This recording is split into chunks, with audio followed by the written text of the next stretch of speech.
पूरा एपिसोड देखने के लिए ZEE5 ऐप डाउनलोड करें। अरे क्या कर रहा है तू? पागल ना हो बेटा। अरे मम्मी कुछ नहीं, वो सृष्टि जी का कॉल आया था मुझे। वो चोर था ना शंभू, हाँ। जो भाग गया।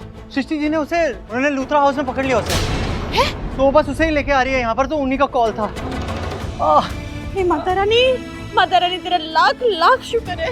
मैं तो बड़ी फिक्र में मरी जा रही थी कि मैं सृष्टि जी को क्या जवाब दूंगी।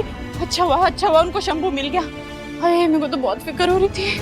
माँ, वैसे तो मैं आपका एक इकलौता बेटा हूँ, प्यारा बेटा मोहित, लेकिन आपको मेरे तरफ कोई भी मोह नहीं है। बेटा गिर गया नीचे, पूछना तो दूर की बात, आपने आके हाथ भी नहीं दिया मुझे। तू कैसा है? निक्की सी बात पे तूने अपनी माँ को पराया कर दिया। भाई पता है कि तू गिर गया था, पर मैं खुद गिरी हुई थी। मतलब गिरी हुई थी, सोच में गिरी हुई थी कि अब मैं सृष्टि जी को क्या जवाब दूंगी, अब क्या होगा, तब क्या हो गया। तू रह गया तू उठाने में, पर तूने मेरे को पराया कर दिया। पुत्र तू मेरा गबरू जवान पुत्र है। देख अपने आप उठ गया तू। तेरे को कोई चोट तो नहीं लगी बेटे? चलो ठीक है, अब अगर आपने पूछ ही लिया तो मम्मी बहुत जोर से लग गई ऑन द मम्मी। आया। एक मिनट, चल इसको ले चल। चलो बिठा दे उसको, चल अंदर। मम्मी आरती तक की थाली लेके आओ। बिठा। विलन आया है, बिठाओ इसे। सृष्टि मैं कहता हूँ ना, ये बेहोश है ना, तो अब भी उसे बांध देते, ऐसे बांधेंगे ना कि भाग ही नहीं पाएगा। पहले तो ये सब छोड़, मुझे एक बात बता, ये ऐसे भागा कैसे? तुझे बोला हुआ था ना कि इसे संभाल के रखना, ये हमारा सबूत है, लेकिन फिर भी यहाँ से कैसे भागा? अरे सृष्टि जी, आपने बोला हुआ था, हमने ध्यान भी रखा हुआ था। मैं तो ऐसे खड़ी हुई थी इसको देखने के लिए, मेरी बस नजरें हटी है, मिनट के लिए नजरें हटी और ये बंदा पलक झपकते गायब हो गया जी। यानी कैसा शैतान है ये? शैतान नहीं, शान है, बहुत शान है। शैतान नहीं, शातिर है, प्रोफेशनल गुंडा है। आप टेंशन मत लो, पिछले बार ना मैंने इसे चाय नहीं पिलाई थी, इसलिए भाग गया लगता है। और कस के बांधना पड़ेगा, वरना ये फिर से भाग जाएगा। तू छोड़, मैं बांधती हूँ। नहीं इधर, कैसे बांध रहा है? कस के बांध रहा हूँ, टेंशन मत लो। पीछे बांध, कस के बांध।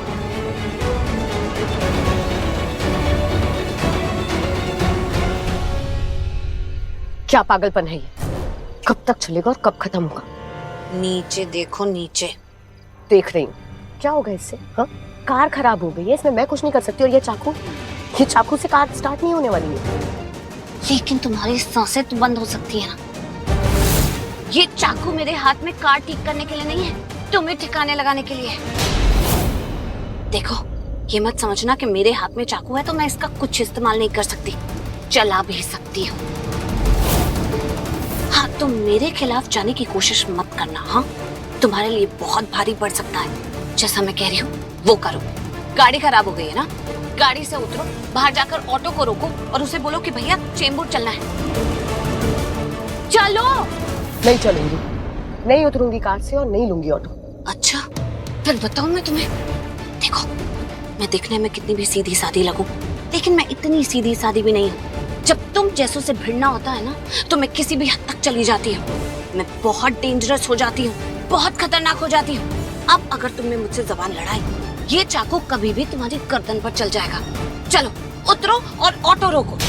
जानती हूँ मैं तुम डेंजरस हो, वरना मर के बार बार कौन वापस आता है?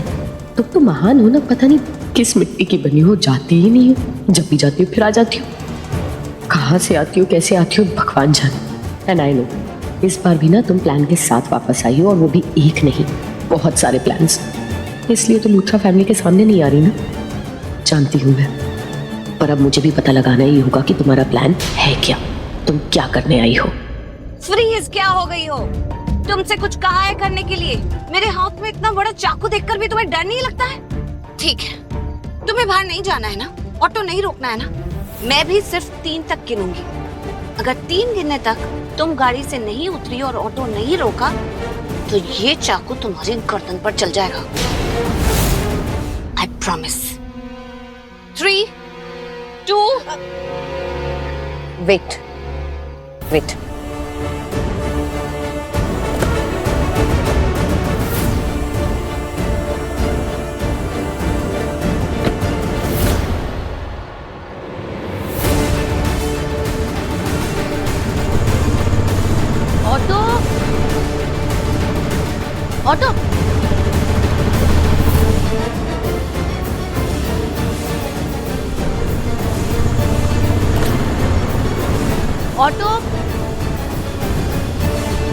ऑटो।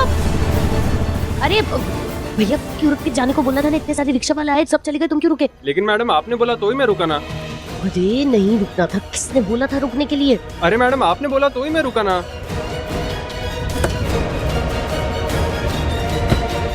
चलो बैठो। मैडम क्या करना है? ये मैडम पहले बोली ऑटो रोको, बाद में कह रही है क्यों रोका? अब भैया आपने बिल्कुल सही समझा, थोड़ा मानसिक संतुलन ठीक नहीं है, बुरा मत मानिए। बैठिए, बैठो बैठो और चलिए चेंबूर।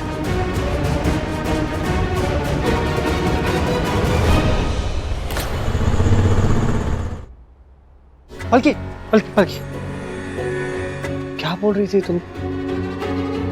नहीं, तुम्हें क्या लगता है कि मेरे और शनाया के बीच में?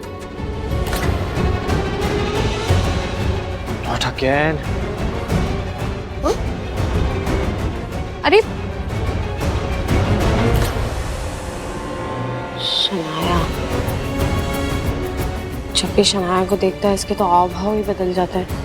जो बात करनी थी वो तो पूरी की ही नहीं, मुझे भी छोड़ के चला गया और अपनी बात भी आधी छोड़ कर चला गया। शौर्य, क्या कह रही थी तुम? तुम्हें अपनी लाइफ में मेरे जैसा लड़का नहीं चाहिए। गड़बड़ नहीं हो जाए। What? मेरे जैसा लड़का नहीं तो कैसा लड़का चाहिए तुम्हें? I mean, वो सारी क्वालिटीज है मेरे अंदर, पर शायद तुम्हें दिखाई नहीं दे रही। शनाया, चलो मेरे साथ। ऐसे कैसे चलो? बात हो रही है ना हमारी।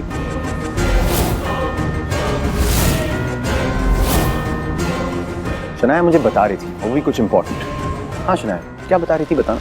मैं यही बता रही थी कि मुझे जिस तरीके का लड़का पसंद है वो राजवीर है।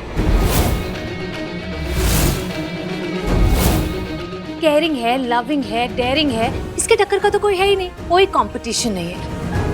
अब मैंने सुना है कि हर साल जब भी जन्माष्टमी में दही हांडी होता है ना, तो भी हमेशा राजवीर ही उसे फोड़ता है, फिर चाहे दही हांडी कितनी ऊपर क्यों ना। Is always a win. Losers ना मुझे वैसे भी पसंद नहीं है। वैसे तो मैं ज्यादा लड़कों को जानती नहीं हूँ, बट वो हर स्टोरी में एक विलन होता है ना, हाँ मुझे ना विलन बिल्कुल पसंद नहीं।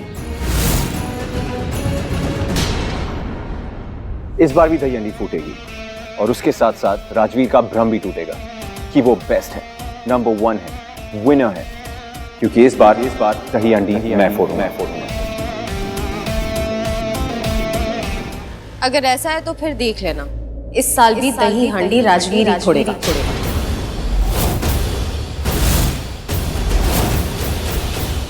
मैं ही फोड़ूंगा। मुझे मेरी टक्कर का कोई यहाँ पर दिखाई नहीं दे रहा, और अगर मेरी कोई टक्कर का है या नहीं है, विनर कौन है लूजर कौन है, ये तो कृष्ण जी बताएंगे। Z5 ऐप डाउनलोड करें और देखें सारे एपिसोड्स बिल्कुल फ्री।